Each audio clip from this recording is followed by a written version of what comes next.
Introvertendo, um podcast onde autistas conversam.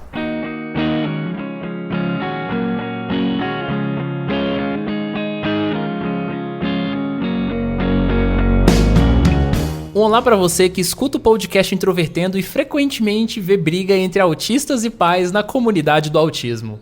Meu nome é Thiago Abreu, sou o host desse podcast e hoje a gente vem com um tema quente e polêmico para poder alimentar vocês nesta sexta-feira. Olá, eu sou a Mariana, estou aqui como convidada hoje para discutirmos um assunto que, primeiramente, eu achava que só afetava um nicho muito específico, mas é bem mais relevante do que eu imaginei que seria, que é a forma como as pessoas veem e retratam pessoas que estão dentro do espectro autista. Podemos dizer em desenhos ou em fanfics e coisas parecidas, que são feitas exclusivamente por pessoas que não, vamos dizer assim, não têm uma relevância muito forte como um ator ou um diretor de filme, mas ainda assim conseguem ter uma parcela de público interessante. Olá, eu sou o Luca e eu não sei exatamente o que falar sobre esse tema. Você está no episódio simplesmente pelo fato de ser namorado da Mariana, ou seja, o destaque hoje é dela. Sim. Se contenha no seu lugar. E se você quiser acompanhar o Introvertendo, nosso site é introvertendo.com.br. Lá no nosso site você encontra os nossos episódios, as nossas biografias, tudo sobre nós. E lá também você pode encontrar os links para as nossas redes sociais.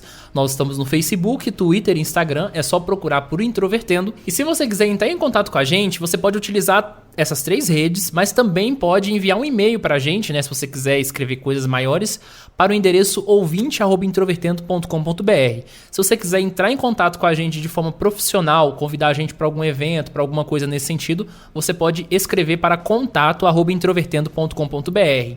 Vale lembrar que o Introvertendo tem formas abertas para você que quer colaborar com a gente. Porque afinal, né, a gente precisa ir custear equipamento, servidor, a gente precisa melhorar esse podcast. E você pode ajudar a gente pelo PicPay e também pelo Padrim. Pelo Padrim você pode doar desde R$1 até R$20 e ser recompensada por isso. Acredito que R$1 não vai fazer falta para você, então ajuda a gente aí, é muito legal isso. Vale lembrar que o Introvertendo é uma produção independente, produzida por 8 autistas e que está na comunidade do autismo para informar e para entreter vocês.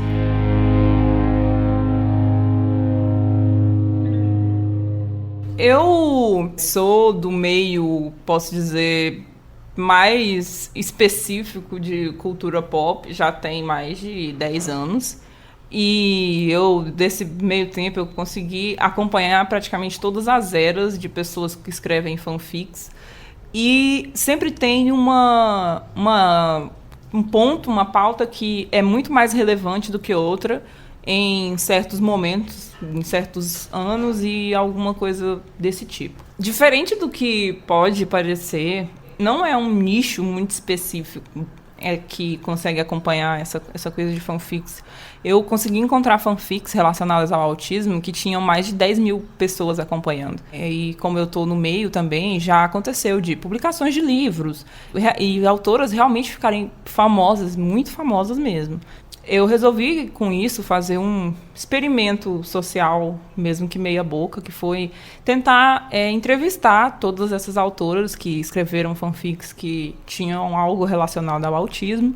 E eu consegui falar com 10 autoras, essas foram as que me responderam. E todas elas, exceto uma, meio que desistiu de escrever a história quando fez uma pesquisa mais profunda e viu que era uma coisa que estava um pouco além da compreensão dela e que ela não ia conseguir ter uma base muito fiel para conseguir abordar esse assunto.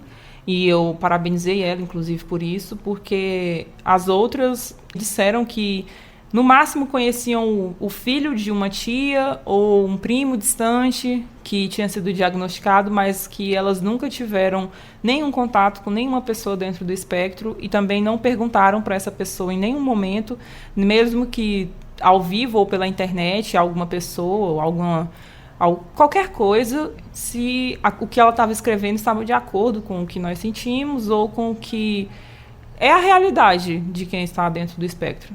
Só para efeito de contexto, no último episódio que a Mariana participou do nosso podcast, ela não tinha um diagnóstico. E agora a Mariana é oficialmente autista, como se ela não fosse antes. Mas agora ela tem a carteirinha, o diagnóstico. A primeira vez que eu tive o contato com esse tema foi por meio da Mariana. Ela estava comentando comigo sobre uma fanfiqueira do Twitter que estava toda interessada em escrever uma história de amor de autistas, e ela estava muito incomodada com isso. Eu vi os tweets, e aí eu falei, Mariana, você quer que eu responda? Ela, ótimo. Aí eu fui lá e interpelei essa fanfiqueira, né? E perguntei pra ela, você conhece alguma pessoa dentro do espectro do autismo? Você acha que as pessoas que têm o diagnóstico realmente querem ser representadas nisso?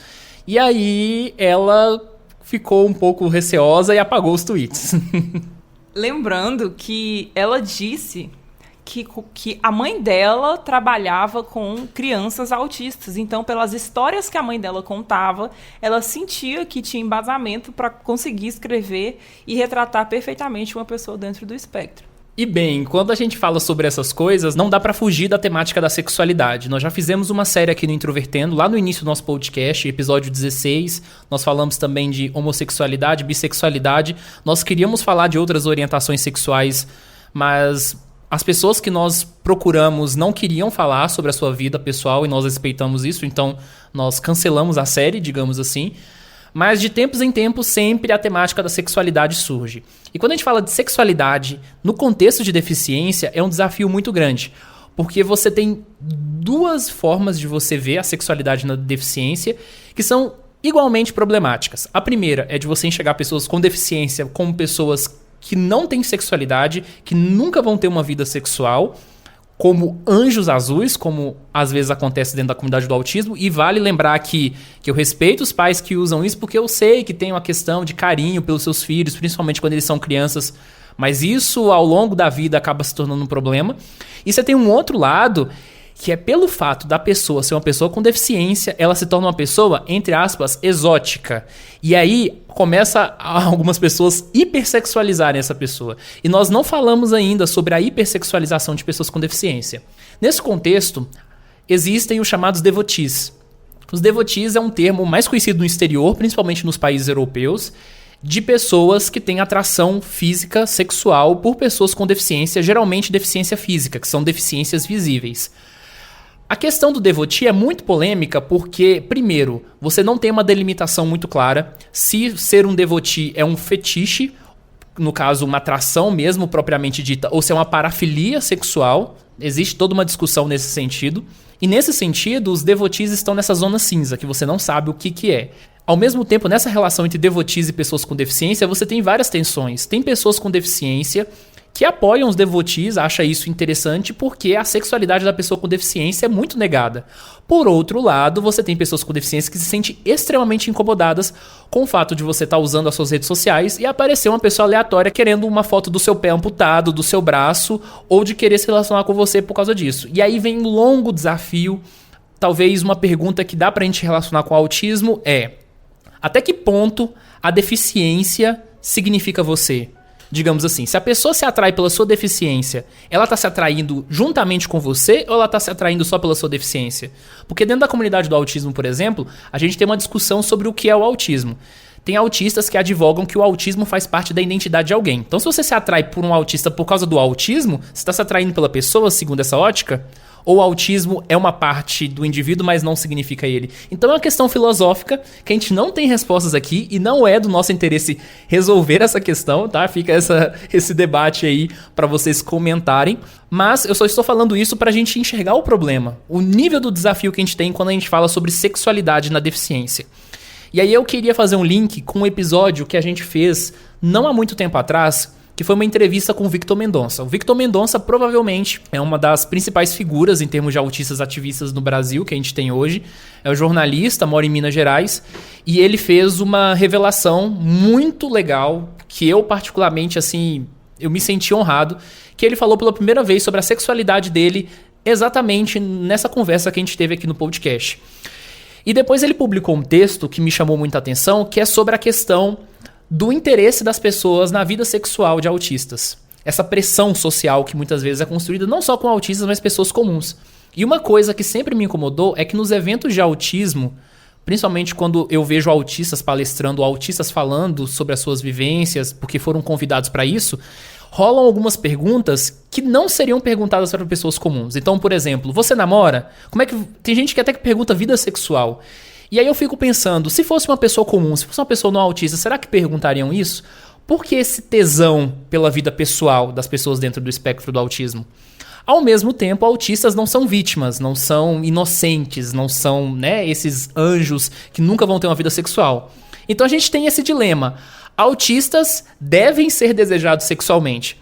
Mas até que ponto esse desejo é saudável? Mesmo quando eu não tinha o meu diagnóstico, eu também percebia como somente uma pessoa tímida, que eu sempre fui uma pessoa muito reservada em questão de vida pessoal e todas essas coisas. Eu sempre percebia um interesse muito massivo das pessoas na minha vida sexual, na minha vida amorosa. Isso desde que eu tinha mais ou menos uns 10, 11 anos. Já aconteceu isso várias vezes, das pessoas chegarem na minha mãe, perguntarem se eu era autista, perguntarem se eu tinha namoradinho, se eu tinha amigo na escola, se eu gostava de algum menino. Isso sempre me incomodou demais. Já aconteceu também, depois que eu comecei a namorar com o Luca, de pessoas perguntarem sobre a nossa vida sexual. Coisas que vão muito além de perguntas, assim, que eu posso dizer que são perguntas que ficam na superfície, sabe? Eram pessoas pedindo detalhes da nossa vida sexual e coisas parecidas, assim. Coisas que não têm realmente influência nenhuma em nenhum tipo de conversa, a não ser fetichização. São dois extremos. Ou as pessoas acham que nós somos canonizados, somos praticamente amigos. Já teve pessoas que falaram que nós éramos como irmãos.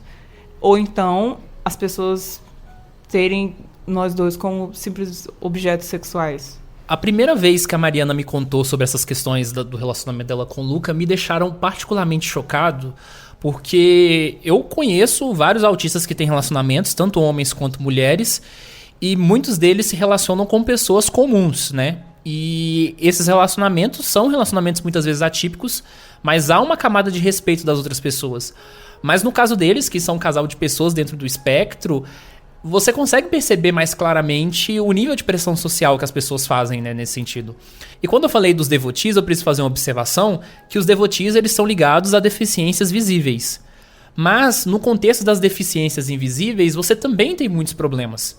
Porque uma pessoa que está dentro do espectro do autismo, ela possui uma série de características, uma série de dificuldades que envolvem, inclusive, uma falta de habilidades sociais em várias questões. Enfim, uma menor flexibilidade frente às situações sociais. Então, é muito difícil você disfarçar que você é autista. Você pode ter um julgamento muito bom sobre você mesmo e achar que você está arrasando nas relações sociais a ponto de se manter camuflado, mas provavelmente uma pessoa que convive muito com você deve discordar dessa sua visão. Você não é tão habilidoso ou tão habilidosa quanto você acha que você é. Então, quando a gente fala sobre isso, existem muitas coisas na vida social que a gente não consegue perceber. E eu acho que a questão da vida sexual é uma pressão muito grande a qual nós estamos exercidos. Eu acho que grande parte da questão da fetichização do autismo vem do estigma que a pessoa que tem Asperger, ela tem o bom autismo. As pessoas sempre pensam que uma pessoa que tem síndrome de Asperger, uma pessoa que tem autismo leve, ela simplesmente é tímida ou ela simplesmente tem esse ou aquele sintoma, mas são coisas assim que eu simplesmente não consigo explicar para uma pessoa neuroatípica as coisas que eu sinto. E às vezes eu consigo ver, assim, quando eu conto, eu evito contar para a maioria das pessoas, mas quando eu conto, eu vejo que o olhar muda, o julgamento é outro. Tanto que, para a última pessoa que eu contei, foi para um rapaz, amigo de uma amiga, que a gente estava saindo junto. E ele virou e falou, então é por isso que você tem esses tics? E eu achava que ninguém nunca tinha percebido que eu tinha os tics. Então, eles aumentaram, assim, 200 vezes. E ele ficou tipo, nossa, que fofo, você tem esses tics. Mas não é fofo, é constrangedor. É uma coisa que me paralisa bastante, e esse é só apenas uma das comorbidades que vieram comigo. que as pessoas não têm a mínima noção que existem. Elas acham que você ser autista, você ser inteligente e você ser recluso. Ponto. Não, é uma coisa que envolve muito mais camadas do que isso. Muitos comentários das pessoas que estão lendo e acompanhando essas histórias são de: nossa, eu não conhecia nada sobre o autismo, agora eu sei absolutamente tudo, e tudo que eu sei eu aprendi com essa história. Mas é praticamente uma forma de perpetuar a ignorância, porque aquela pessoa não sabia muito bem, ela escreve uma coisa de relevância e aí a pessoa que leu acha que aquilo é certo, e isso vai se tornando uma bola de neve completamente incontrolável, porque chega a tal ponto de, quando você retruca as coisas que estão escritas lá, as pessoas vêm com um embasamento absurdo retrucar você de volta, mesmo que você tenha, obviamente, muito mais vivência no assunto do que uma pessoa que simplesmente leu uma história e acha que consegue entender tudo sobre o assunto, sabe? Para citar como exemplo, para descrever uma pessoa com síndrome de Asperger, que ela era basicamente um Google humano, que absolutamente tudo que você perguntasse, essa pessoa iria saber. Como eu também li histórias em que as pessoas caracterizavam sexo com pessoas que têm síndrome de Asperger como abuso de incapaz. Então, foram, assim, extremos, coisas que realmente me deixaram muito irritadas. Uma das histórias mais relevantes que eu consegui encontrar tinha mais ou menos 8.000 pessoas acompanhando, e ela começava basicamente com uma criança que sofria muito bullying dos vizinhos, e as crianças vizinhas batiam nela, e logo depois que eles ficaram adolescentes, um dos meninos que fazia bullying entrou em depressão e começou a meio que tentar uma redenção a partir de um relacionamento com essa pessoa que era autista. Os estereótipos da criança quanto autista eram absurdos. Você vê claramente que é uma pessoa que não teve nenhuma instrução sobre o assunto, que não teve nenhuma direção para escrever o que escreveu. É impressionante, é chocante você resumir uma pessoa que tem uma síndrome completamente complexa, que atinge uma pessoa de uma forma, atinge outra pessoa de outra forma, nunca é igual entre as pessoas, e você resume ela a uma criança que grita e bate palmas. E depois tem quase todos os sintomas de Asperger completamente curados depois de um relacionamento. Chega a ser surreal ler isso. Eu não consigo entender, eu não consigo ver nenhum tipo de sentido em você querer escrever uma coisa usando uma síndrome que você não conhece. Eu não consigo entender em qual questão isso deixa de ser fetiche, porque obviamente é um fetiche. Não tem sentido nenhum em você pensar em uma pessoa que tem uma síndrome, que você quer escrever sobre isso, mesmo que você não saiba, mas você tem um desejo incontrolável de escrever essa pessoa em situações sexualizadas, em situações que você não consegue entender o que ela pensa, mas ainda assim você querer ter um certo tipo de público e ainda dizer que você está contribuindo para uma representatividade de pessoas que nunca pediram por isso, que nunca foram procuradas para saber se precisavam desse tipo de representatividade, e mesmo assim você conseguir achar que está sendo praticamente uma salvadora dos autistas fazendo isso. Chegou o momento que a gente vai ler alguns trechos desses textos. Na verdade, não lê-los à medida completa para não expor as pessoas e também para não provocar linchamentos, porque eu definitivamente discordo disso. Inclusive, de vez em quando tem uns linchamentos na comunidade do autismo que eu discordo radicalmente. Eu acho que não é essa forma que a gente resolve os problemas. Então, eu quero preservar a identidade dessas pessoas e também não vou colocar o link desses textos para vocês lerem simplesmente por isso. Só para comprovar a veracidade dos textos, na verdade, eu vou colocar um print de um pedaço dos textos para vocês terem certeza que eu tirei isso de algum lugar e não foi coisa aqui da nossa cabeça, a gente não criou uma fanfic para criticar os fanfiqueiros, tá? Mas só a sinopse já nos dá uma dimensão do nível de maravilhosidade que vai ser esse texto. Ó, o seguinte, ó. Eu amo o menino que gosta de azul, assim como são o céu e o mar. Eu amo um menino e não me importo em não poder saciar todos os meus desejos carnais com ele. Só tê-lo ao meu lado já me satisfaz por completo. São inúmeros exemplos de, principalmente quando as pessoas decidem descrever o que caracteriza alguém com autismo. Como, por exemplo, essa descrição que diz que o personagem era autista e ele não sabia se comportar perante as outras pessoas, pois sempre evitava ficar perto delas. Ele sabia que, às vezes, poderia ter um comportamento destrutivo e estranho, tão estranho que até ele mesmo ficava espantado. E diz também, no mesmo parágrafo, que a única forma que ele conseguia para as pessoas entenderem o que ele queria falar era gritando e agitando os braços, o que mesmo na sua condição ele tinha total noção do quão humilhante era. E essa questão de que autistas são pessoas agressivas é um dos maiores mitos do autismo, na verdade. Quando uma pessoa dentro do espectro ela tem comportamento agressivo, na verdade, você tem que identificar quais são as coisas que estão tornando essa pessoa, né, uma prática agressiva. Essas pessoas não são agressivas por natureza.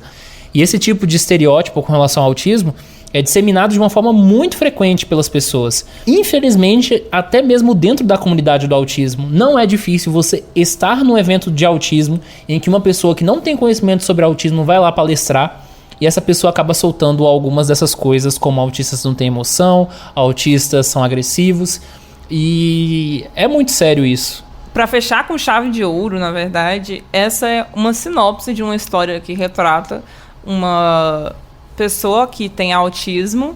Começa o seguinte: Samantha, abandonada por sua mãe aos 16 anos por ser maluca, foi jogada em um hospício qualquer com nada além de seus incríveis amigos que só ela mesma vê.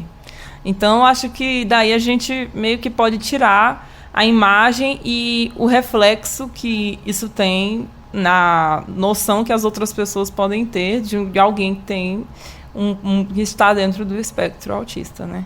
Cara, literalmente não tem nada de autista aqui. Ela tem um problema de personalidade, ela tem várias personalidades, ela fica vendo várias pessoas. Ela foi internada numa clínica psiquiátrica e a história literalmente termina com ela tomando os vários remédios que o médico passou pra ela e ela ficando curada. E aí, galera da cura do autismo, tão felizes? Quando a gente fala, então, no geral, sobre essas fanfics e também outros conteúdos, né, que não são necessariamente esses conteúdos de cultura pop sobre autismo, a gente percebe que a questão do estereótipo é muito marcante. Existe uma diferença daquilo que se diz popularmente sobre autismo e o que realmente é estudado como autismo, porque às vezes as pessoas também fazem essa confusão. Elas pensam que aquilo que está descrito nos manuais médicos não representa a realidade, mas na verdade aquilo que elas criticam relacionado aos manuais médicos, na verdade, nem nos manuais médicos estão, como, por exemplo, a questão da agressividade no autismo. E isso é um mito que já foi desconstruído há muito e muito tempo, e é difícil perceber que as pessoas dentro do espectro do autismo não são consultadas nessas questões, né? Uma coisa que meio que deixa mais do que óbvio que isso é um fetiche ou uma sexualização é que essa busca por representatividade nunca foi feita com autistas severos. Eu nunca vi ninguém escrever nada com autistas severos em nenhum contexto possível, porque eles não me interessam. Eles são pessoas que são tidas como inábeis para absolutamente tudo e logo eles não interessam para esse tipo de sexualização. Então, é óbvio que é uma espécie de tentativa e de exposição, porque uma pessoa que é mais reservada, uma pessoa que é mais tímida, mais fechada, é mais difícil de se conquistar e logo se torna uma competição. É mais retratado, na verdade, essa competição para conquistar uma pessoa que tem uma deficiência. Uma das provas mais massivas que essas pessoas não têm nenhum tipo de conhecimento sobre o assunto e que elas não pesquisaram absolutamente com nada com pessoas que estão dentro do espectro, é que se você abrir pelo menos, 20 histórias dessas, todas elas, o autista tem exatamente os mesmos sintomas, que são os sintomas que você pesquisa sobre autismo no Google e são os primeiros sintomas que aparecem, que é a pessoa levar tudo na questão literal e não gostar de toques. Mas isso é tão relativo, é tão relativo que você logo vê que a pessoa nunca sequer conheceu nem nem conversou com alguém que está dentro do espectro a partir desse momento, sabe? É muito frustrante e expositivo saber que eu nunca vou conseguir, nem ninguém vai conseguir acabar com esse tipo de cultura. Mesmo que a gente tente, mesmo que a gente fale, como já aconteceu, eu já tentei falar com essas pessoas, outras pessoas também tentaram, mas elas continuam irredutíveis sobre esse assunto. E assim como teve uma era que a síndrome do pânico era mais retratada, teve uma era que eram as pessoas bipolares, ou as pessoas esquizofrênicas, ou as pessoas psicopatas. Eu acho que isso deixa mais na cara ainda que é um fetiche, que são pessoas que são inalcançáveis para quem escreve e que se tornam material para exposição da mais podre possível. Quem me acompanha e provavelmente acompanha outras pessoas que falam sobre autismo e que são diagnosticadas sabem que eu, particularmente, não sou uma pessoa que compra muita briga dentro da comunidade.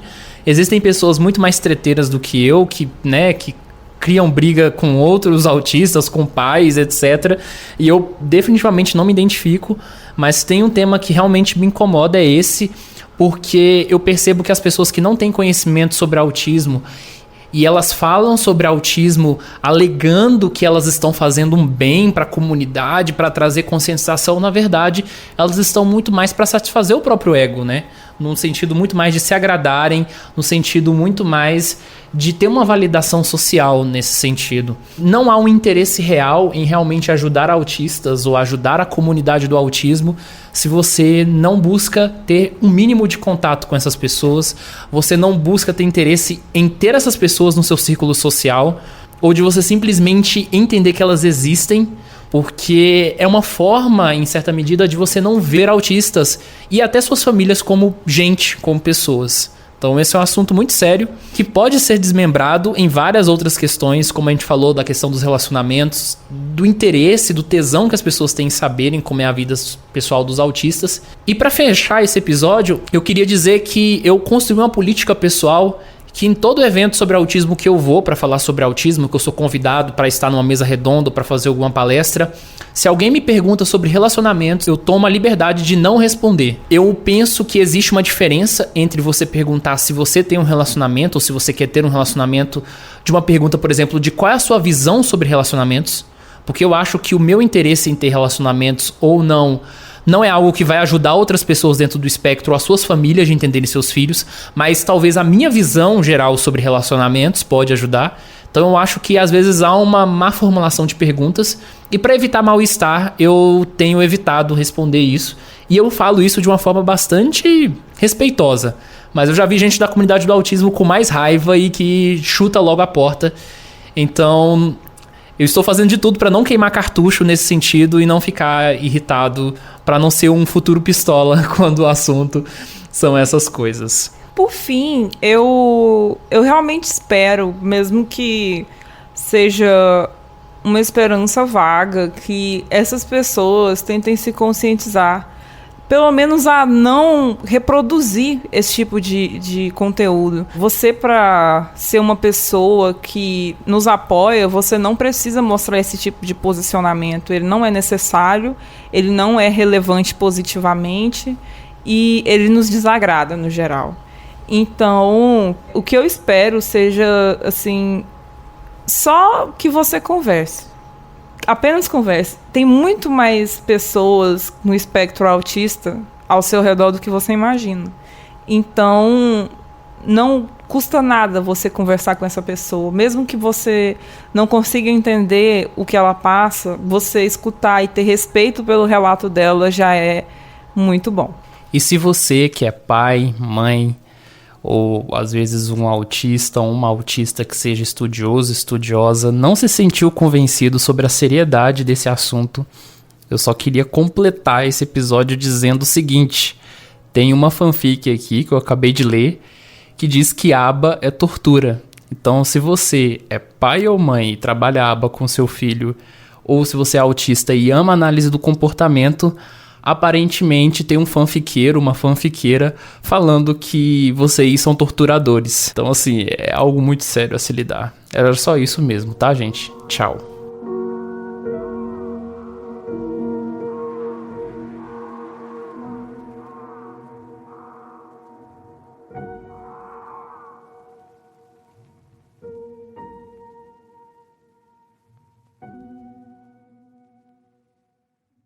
Meu Deus, nenhuma mulher se chama Otávia. Talvez ficaram insultados.